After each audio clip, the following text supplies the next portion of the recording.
고아덱에서는 아므람 종족과 이스라엘 종족과 헤브론 종족과 우시엘 종족이 났으니 이들은 곧 고핫 종족들이라.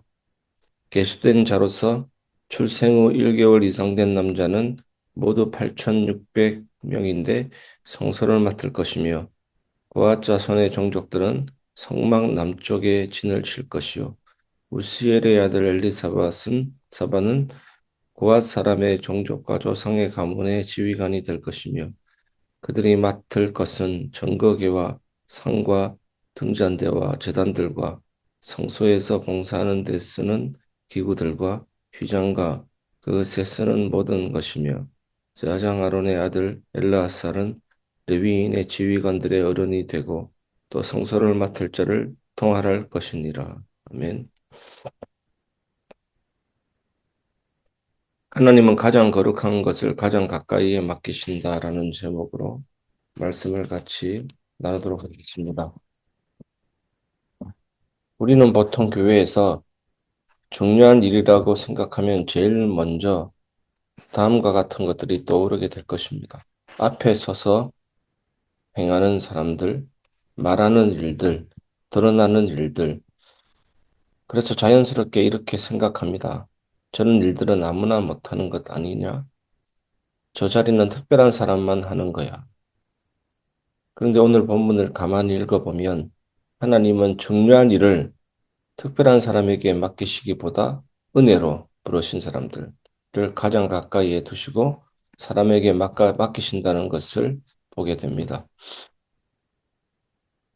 오늘 본문에 나오는 고핫 자손들은 레위 지파 중에서도 가장 성소 가까이 그리고 가장 거룩한 물건들 바로 옆에 배치된 사람들입니다. 왜 하나님은 이 사람들을 성막 한가운데 성소 바로 곁에 두셨을까요? 오늘 말씀을 통해 이 질문 하나만 붙잡고 가면 충분합니다. 하나님은 왜 어떤 사람을 그 자리에 두셨는가? 첫 번째, 하나님은 가까이 두실 사람을 먼저 정하십니다.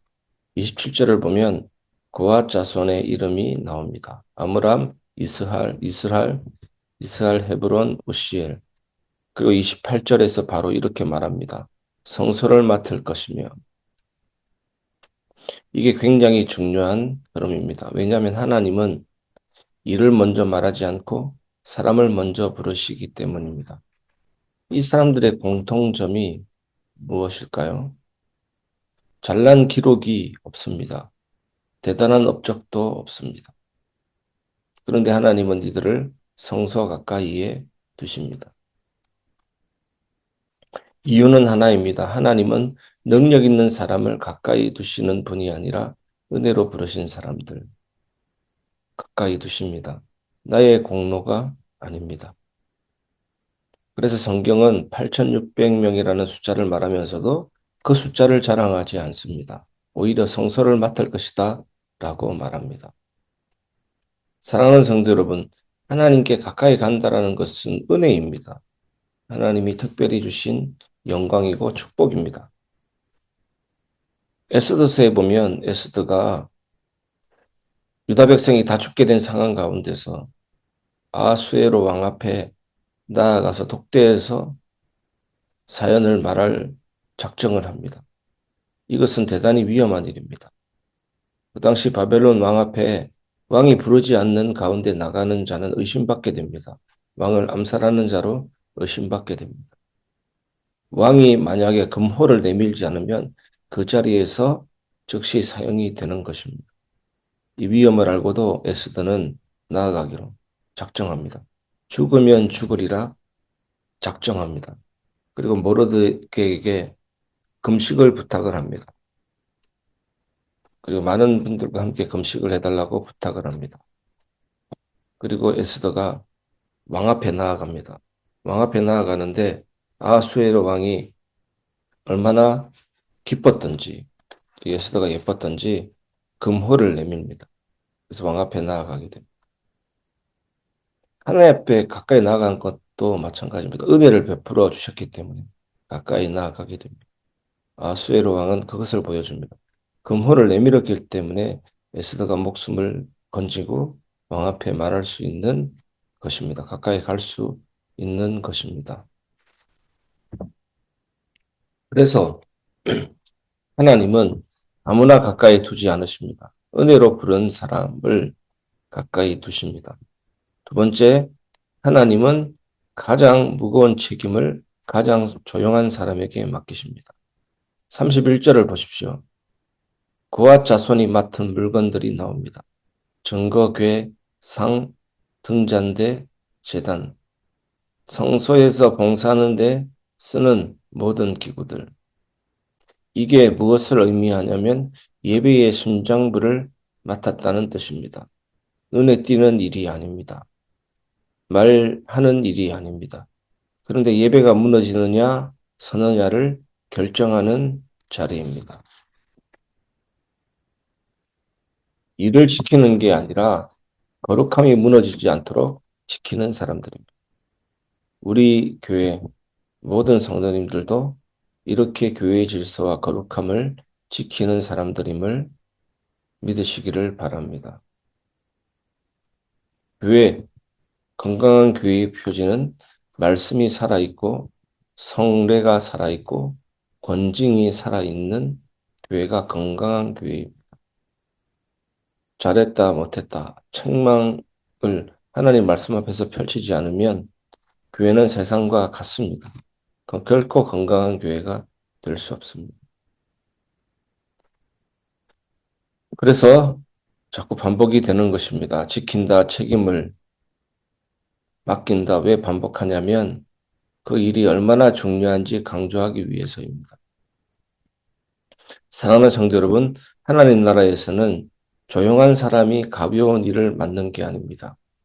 조용한 사람, 겸손한 사람, 은혜를 아는 사람이 무거운 일을 맡습니다. 왜냐하면 말이 적은 사람은, 은혜로 부르는 사람은, 성령께서 함께하는 사람은 흔들림도 적기 때문에 모든 것이 은혜입니다. 오늘도 그 사실을 기억하시기 바랍니다. 세 번째, 하나님은 질서를 통해 거룩을 지키십니다. 32절을 보면 구조가 딱 정리됩니다. 엘르아살이 고앗 자손 위에 서고 고앗 자손은 성소를 맡고 제사장은 그 책임 전체를 통할합니다. 이게 뭐냐면 권력 구조가 아니라 보호 구조입니다. 하나님은 아무도 독주하지 않게 하시고 아무도 자기 방식대로 거룩을 다루지 못하게 하십니다. 오케스트라 연주에서도 한 악기가 독주하고 한 악기가 함부로 튀어나와 버리면 음악이 깨집니다. 제가 예전에 교회 반주하는 팀들을 보면 자기 볼륨 소리가 적다고 막 올려버리고 그러니까 키보드 소리가 전체를 다 차지해버리고 베이스 소리는 안 들리고 다른 악기 소리는 묻혀버리고 그렇게 됩니다. 하나님도 자기 방식대로 거룩을 다루지 못하게 하십니다. 독주하지 못하게 하십니다. 하나님 은혜 안에서 하나님이 지휘하시고 조율하십니다. 그래서 지휘관의 어른, 책임을 맡은 자를 통할할 자라는 표현이 나옵니다. 왜냐하면 거룩은 열심으로 지키는 게 아니라 질서로 지켜지기 때문입니다. 그래서 교회에서도 이런 부분들이 마찬가지입니다. 한 사람이 개성적인 얘기를 하고 독창적인 얘기를 할 수 있지만 항상 교회가 어려울 때는 어떤 것이냐면 고라자손, 고라다단 막 그런 내용들이 일어날 때입니다. 팀을 짜고 조직을 짜고 무리를 통해서 교회를 단체로 흔들려고 할 때 그것은 교회의 질서가 깨지는 것입니다. 그때는 지켜야 되는 것입니다. 이건 오늘 교회도 그대로 적용됩니다. 누군가는 앞에서 말하고 누군가는 뒤에서 바치고 누군가는 질서를 지키고 누군가는 묵묵히 버팁니다. 그리고 그 모든 연결이 끊어지지 않을 때 교회는 안전해집니다. 말씀을 마무리하겠습니다. 하나님은 거룩을 사람에게 맡기십니다.